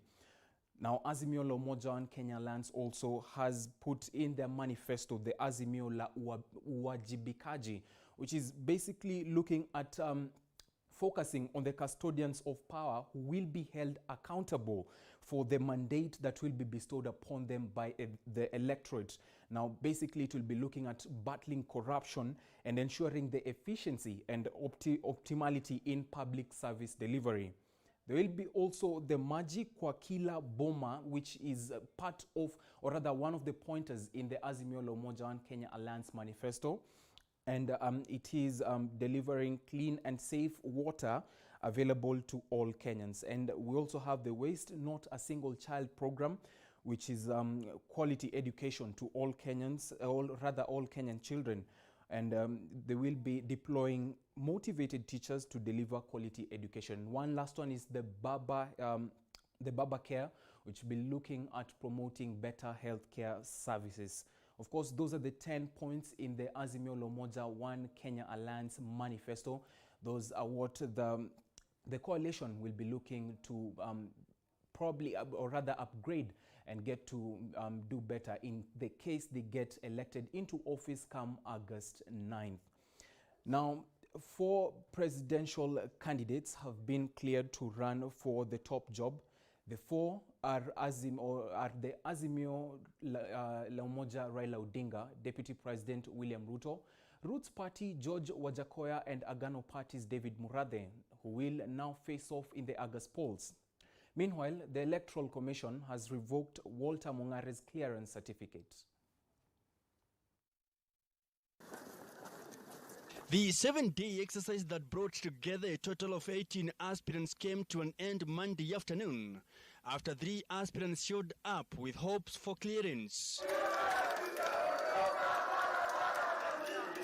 A total of 18 aspirants had expressed interest in the presidential seat, with the IBC rejecting 14 applications.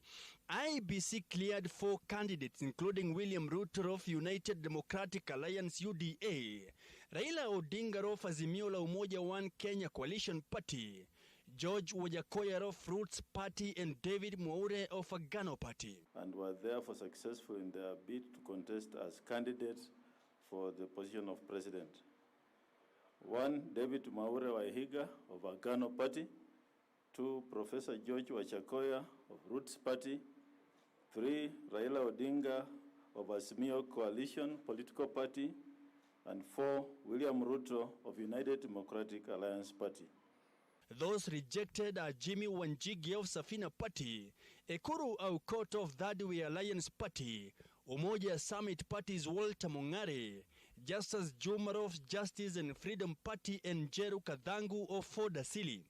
Others are independent candidates Peter Mumpiko, Jeremiah Nyaga, Muthiora Kariara, Dorothy Kemunto, Ngaruya Nganga, George Munyota, James Kamau, and Juliet Munyeki. Regulation 42(2)(c) of the Election General Regulations 2012 provide that a returning officer shall hold a nomination paper invalid on grounds that the candidate is not qualified to be or is disqualified by law to be nominated or elected to the elective post for which nomination is sought.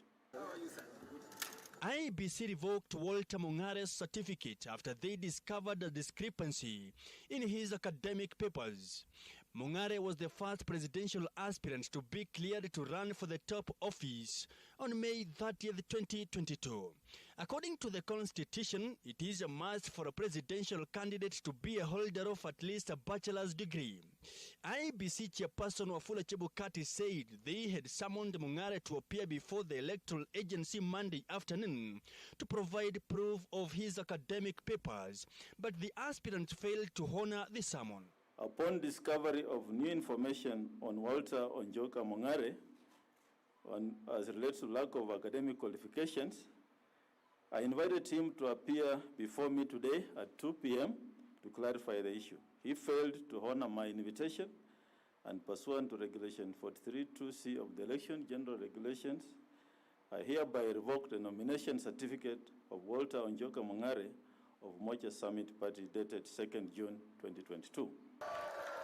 Safina Party presidential aspirant Jimmy Wanjigi had earlier Monday claimed that Mungare was yet to complete his undergraduate studies, alleging that the Umoja Summit Party presidential aspirant did not have a bachelor's degree. Wanjigi made the claims after the IEBC refused to clear him for presidential polls, after it was established that he was yet to graduate with an undergraduate degree. No, you are not going to tell me that you are in... Hello? The candidates should have at least a bachelor's degree and have 2,000 signatures from at least 24 counties. In the rigorous process, the Commission was keen on verifying details on whether the candidates have been cleared by the registrar of the political parties. And I want to assure Kenyans, especially my supporters, that we have qualified according to the constitutional laws of this land. In full. The candidates should also have 200,000 shillings nomination fees as well, dated code of conduct, compliant with Chapter 6 of the Constitution. Independent candidate Muthiora Kariara burnt his voter's card after his bid was rejected over insufficient signatures. IEBC chairperson Wafula Chebukati said action will be taken against Muthiora for bending the law. As a commission, the powers of enforcing that law lies with the DPP. We shall inform the DPP, and action, I'm sure, will be taken by that office. Most of the unsuccessful applicants were turned away because they failed to collect enough signatures from voters who are supporting their presidential bids. Now, the end of the presidential verification process paves way for the gazettement of the final register, which should be ready by 9th this month and be used by IEBC during August 9th election. Mike Kagwango, TV 47, Bomas of Kenya, Nairobi. Thank you, Mike Kagwango, for that report. Now, the ODM boss, Raila Odinga, has made a 10-point agenda that, or rather, the ODM boss, Raila Odinga, has made a 10-point agenda that, while launching his manifesto at the Nyayo National Stadium, among Raila's promises is free education for all. He has told me to tell you that he's with you in spirit, why we are here today. I want to say, as was said already by those who spoke before me, that this is a result of a very lengthy consultative process with the people of Kenya. We said we don't just want to come and invent things, but we want to be able to represent the views of the people of Kenya. The people of Kenya have said that they want to see change. They've said that for a long time they've waited for Kenyan dream to be realized. But the forefathers had said that this country was going to be a God-fearing nation, that justice was going to be a shield and defender, that we are going to live in unity, peace, and liberty. And finally, that plenty was going to be found within our borders.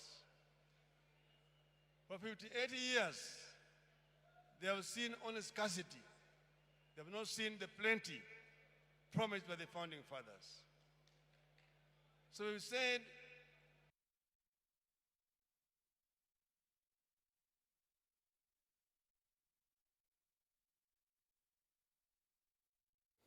So it is the Azimio la Umoja One Kenya Alliance flag bearer Raila Odinga who was addressing the public while launching their manifesto ahead of the August 9th general elections.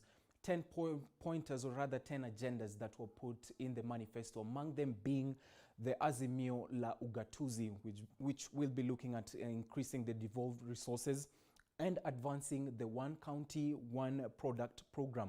We've also seen another agenda being put in the manifesto being the BAMBA Care, which will be looking to providing better healthcare services to all Kenyans. The other pointer is the Azimio la Kina Mama that focuses on promoting gender empowerment and promoting gender inclusivity and women empowerment. It will be unlocking access to financing for women-led businesses. Another agenda is the Azimio la Ukulima that will be generating agricultural bounty to feed all Kenyans. In the Azimio la Ukulima agenda, we will be having the Fukuza Njaa agenda that will have, or rather will see the climate-smart agriculture, agro-processing, improve livestock farming, as well as improving the growth, or rather growing the blue economy. We'll be having the Azimio la Viwanda that will be facilitating the availability of global manufacturing technologies, such as microchips, mechanization, and automation of most sectors in the country. We'll also be having the Azimio la Wananchi that will be looking to retain the power of the country to all Kenyans. Now, addressing the gathering at the National Stadium, Azimio running mate Martha Karua said the manifesto is about laying the groundwork for the legal and administrative framework necessary for the realization of their aspirations.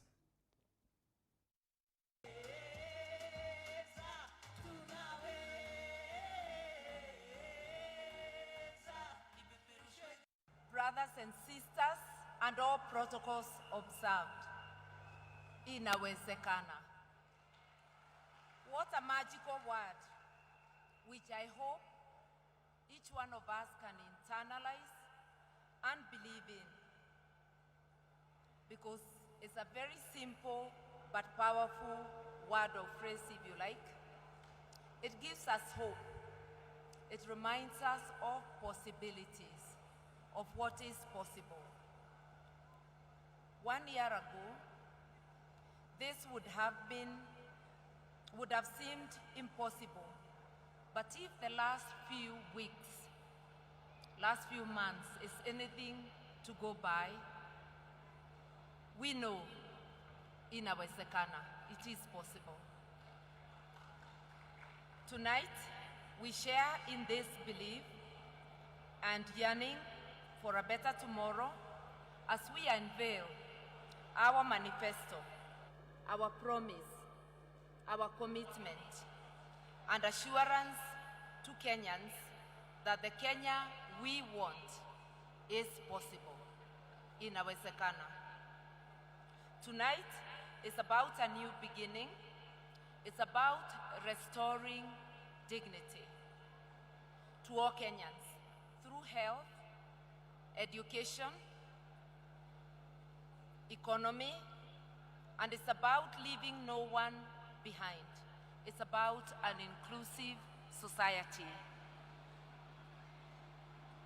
It is about getting the necessary attention and resources to change the lives of all Kenyans. It's about an inclusive and holistic approach to governance to ensure that the young, the old, male and female. Let's now head back to the Nyayo National Stadium where Abubakar Abdullahi and Apollo Kamau are on standby. Good evening, Abubakar and Apollo. Kindly bring us up to speed with what is transpiring at the Nyayo National Stadium after the manifesto launch of the Azimio la Umoja One Kenya Alliance.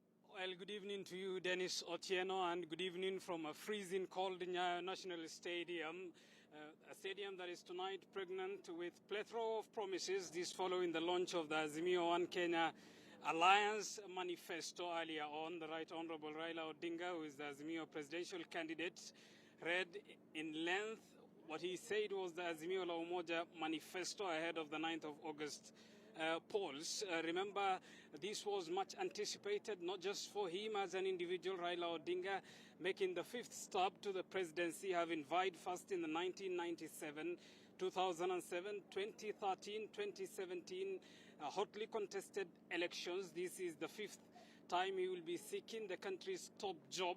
And to him today, he stood in a podium here, reading to Kenyans what he said was his plan, among many other things, outlining to Kenyans what he says his government will achieve in the first 100 days.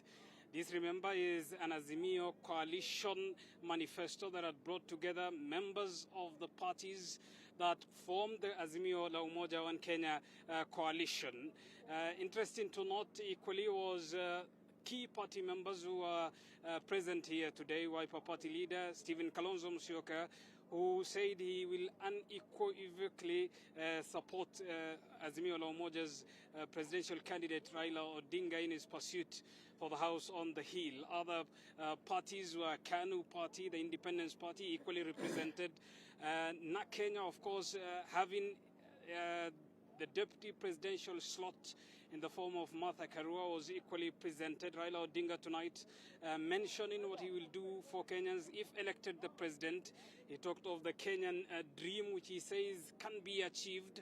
He heavily talked of manufacturing, positioning Kenya as a manufacturing entity. He emphasized on agriculture, promising to lower down the prices of fertilizers in the first 100 days from the current 6,000 shillings to a possible 2,000 shillings. He talked of investing in Kenya and its people in a lengthy speech that was addressed to the nation tonight, albeit betting that Kenyans will elect him come the 9th of August for what he outplayed here in this stadium tonight. Just to mention, with me we have our senior political affairs reporter Apollo Kamau, who has been covering these since morning. Apollo, the 5th stop for Raila Odinga. Quite many would suppose from a physical and tonal experience, this was a rejuvenated Raila. Perhaps a surety to him that this is the final stop, whether he wins or not, is it? It's a do or die. This is, to many people, and especially his supporters, the last bullet. And when we watched his supporters come inside, they had these huge expectations of what he is going to say. And what he spoke on the podium when he rose to speak, you could see a crowd and a man who is willing to satisfy what they want to hear and what they want done by the incoming government in case he wins the election. And one of the things that struck the chord with the people back there, because we were seated back there, is the issue of the social welfare spending plan. When he spoke about the 6,000 shillings to the unemployed, to vulnerable families, you could see that struck the chord with the people. And then you had the issue of single mothers getting support from his government in case they win. There was the issue of debt. They are going to review debt. They are going to negotiate new terms in order to lessen the burden on Kenyans. So it's something that also spoke volumes about corruption. Remember, this is a team which is branding itself as a reform team, which is made of reformists back in their days in the 90s. And therefore, I believe as much as we didn't see an Odinga who was so excited on stage, what he spoke about, he made his supporters, his core base, to believe him, saying whatever he is promising here, the 10-point agenda he is promising, the manifesto, this is not utopia. This is something which is practical. This is something which they have consulted, not just with the professors, but even with the people. Remember the listening tours which they made countrywide. Odinga tonight also saying he knows where the money to finance all this is coming from. Yes, he's spoken. This is something that he has been stressing on the campaign trail, saying the money that is lost to corruption is enough to finance education. Remember, there is the challenge of where they are going to get money. Free education from primary level to tertiary level, it's a challenge. And for him, he is banking on the fight against corruption to seal the loopholes and to be able to finance this huge spending plan, and especially the 6,000 part. It's not easy, and the education part, it's something that really Kenyans are taking him seriously. And he did stress that in the first 100 days there will be change, and if there's no change in case he wins, his core base will be disappointed. All right, and Odinga talked of a lot as far as the promises to Kenyans tonight concerned. We can skim through some of his agenda. He says and promises of turning the country into a manufacturing nation, insisting that it can be done to be made in Kenya. Odinga tonight says Kenya's three colonial enemies of poverty, illiteracy and disease are still grappling the nation, promising that he will address those issues. In particular, to the question of agriculture, given that Kenya is an agricultural background economy, he said his government should Kenyans elect, will subsidize the price of fertilizer from the current 6,000 shillings to 2,000 shillings. On health, Odinga termed his health plan as a BAMBA care, which many would argue is a more or less a reflection of the United States Obama care, which saw many uptake in as far as the health is concerned. He promised of the universal access to health. Remember, that was equally President Uhuru Kenyatta's Big Four agenda. Odinga tonight promising that he will fast track and facilitate that. Odinga talked of education, promising free education from primary through secondary school to university, promising tonight to employ all teachers trained who have no job, as he was reading his manifesto. Quite promises, isn't it? This to his supporters, this is a promise they would love to hear. And that's why he is pegging it on the first 100 days in office, to make it more practical. And that's why he kept on going back to the issue of consultation. And one other thing that stood out, for him, he doesn't want to restart afresh. He says he wants to continue with President Uhuru Kenyatta's legacy, his legacy projects, the Big Four. He cited manufacturing, there's the issue of housing, all those issues. But this is a moment he will be held to account. And given this is not a moment to lose, he has to show his base. He has to prove to Kenyans that whatever he is promising, it can be done. And this is not for people up there. This is for ordinary Kenyans. And that's why inside there, you could see videos of Jua Kali artisans. You could hear of Mama Mboga speaking. Just to portray, and this is where perhaps to personalize what he's promising and the pledges he's making to Kenyans tonight. Yes, and also remember on the other side we have Kenya Kwanza. They are following a similar trajectory. The issue of bottom up, the hustler narrative. This is what from today they will be competing with Kenya Kwanza. And Kenya Kwanza, they are yet to unveil their manifesto. So this is an epic contest, fighting for the ordinary vote, and also to make sure there is turnout. And this is what this election is about. It's about the mwananchi, as they call it.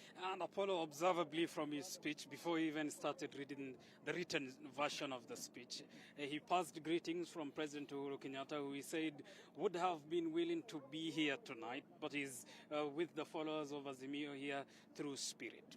Many have argued for quite a number of time that he could be a project, terming him as a project, funded, facilitated.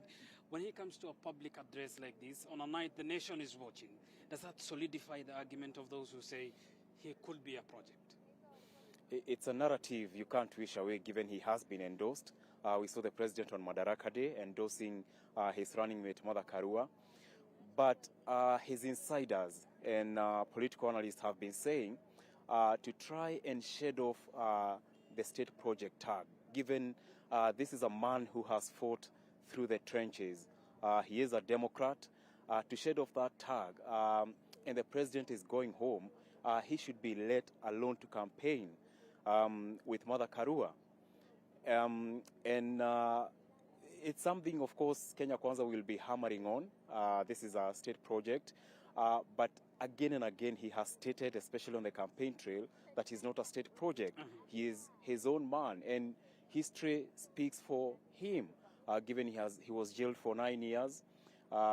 He has been fighting all through. He is a fighter, and he has fought. The record is there to show. He has fought for the country's democracy, and therefore it's in a way you may call it unfortunate, because this is a man who has been anti-establishment all along. If you look when he started fighting Moi all the way up to now, this is the first time heading to this election. The deputy president is finding himself on the other side where Odinga has been, and Odinga is the establishment man. So it's a very interesting way of looking at it, and a mixed bag, which his supporters, we don't know how they are going to read it, but his core base is willing to support him, whether a state project or no state project, to the ballot. Thank you. Apollo Kamau is a senior political affairs reporter who has been covering this Azimio launch here, the manifesto for the night. He has been here for 24 hours, close to 24 hours now. Thank you, Apollo. Well, we are coming to you live from Nyayo National Stadium. As I earlier noted, it's quite freezing. But of course, the political temperatures are very much palpable tonight, having one of Kenya's two leading presidential candidates, the Honorable Raila Odinga of Azimio la Umoja coalition, launching his manifesto tonight, putting his heart out to persuade voters to vote him come the 9th of August. Remember, among others who have been cleared by the Independent Electoral and Boundaries Commission as late as today, having finished the clearance process. Deputy President William Ruto is the Kenya Kwanza leader of the United Democratic Alliance. You have Professor George Wajakoya of the Roots Party and Mwaura of the Agano Alliance. 4 people who will be seeking Kenya's top job. But tonight was Odinga's night, and he has put his 10-point plan to the country. It's the viewers to choose. I'm Abubakar Abdullahi. Thanks for watching. I take you back to the studios where Dennis Otieno is at. Dennis. Well, thank you very much, Abubakar Abdullahi and Apollo Kamau, for that comprehensive update. Of course, they are following up with the launch of the Azimio la Umoja One Kenya Alliance, the manifesto launch that was done earlier at the Nyayo National Stadium. Meanwhile, the Independent Electoral and Boundaries Commission, IEBC, has so far cleared more than 20 gubernatorial aspirants to vie for the seat in the coming election. However, some big names are likely to miss on the IEBC record after they failed to meet the Commission's requirement before being cleared. Andre Juma with the details. With less than 63 days to the August polls, the Independent Electoral and Boundaries Commission, IEBC, is on the run to clear gubernatorial candidates who have shown their interest to clinch various seats. In Meru, the current governor, Kiraitu Murungi, was cleared to vie for the second term, together with his deputy, Titus Ntochu. We are very, very happy we have complied with all the requirements of IEBC, and from this moment on, we are now candidates. We are no longer aspirants. We are candidates. Our campaign begins immediately. In Murang'a County, the Electoral Commission dismissed Irunkangata's bid to vie for the gubernatorial seat after he declined to clear his running mate Winnie Mwangi for failing to resign from public office before 9th of February this year. Our competitors, it is a shame that they are aiming their guns on my deputy. She's a very competent lady. She worked at the University of Nairobi for so many years, and to them, they should await the verdict of Murang'a people. Narok North Member of Parliament Moitalel Olekenta, Fernandez Barasa of Kakamega, and Waiguru of Kirinyaga, Girich Wangui, James Orengo, and Mutula Kilonzo Jr., among other candidates, were all cleared by IEBC. Iko tayari kufanya elections. Pia nachukuru wale ambao wote ni my supporters ambao wamekuja pamoja na mimi. I'm just amazed. I'm a bit overwhelmed. I am so thankful for the love and support of the people of Nakuru County.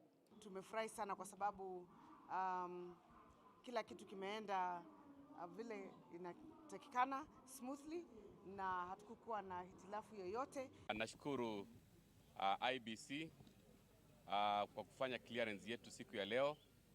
We are now officially candidates. Mimi nikiwa na my deputy ambaye ni Mheshimiwa Ayub Savula. We have received now the clearance from IBC to contest kiti cha ugavana Kakamega County. For now, let me just talk about one. Good governance, transparent. If you can start from there and have accountability and transparency. Andrew Juma TV 47.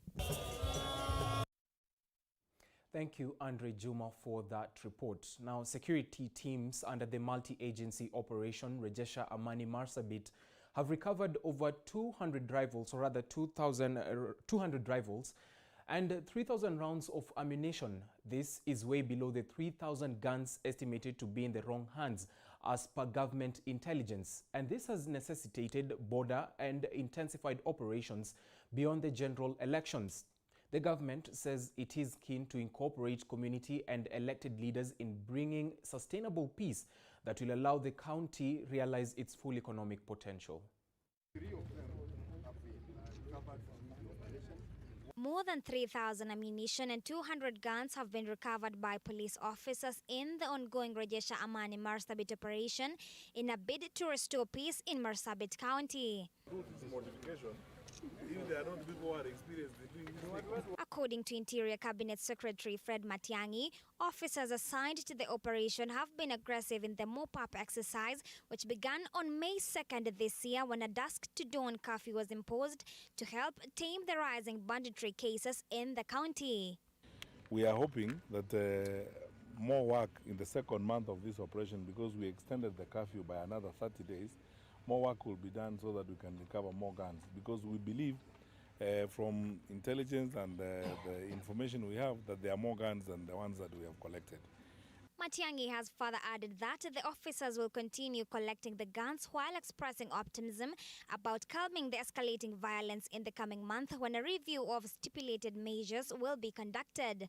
So we'll adopt an all-of-the-above approach. We are going to do intensified screening, of people and individuals who move around where they are doing business or whatever they are doing, to ensure that we don't have, aliens and wrong people around here. We will continue to have a communal engagement with members of the public. The operation will continue even after elections to ensure the county is safe, according to CS Matiang'i. We have too many security teams in Marsabit to have even a single security incident. When you look at overall deployment of security resources per capita, this is probably one of the counties that is most manned by security teams. We have more boots on the ground here in Marsabit than we do in over 80% of the counties in the country. So why should we have a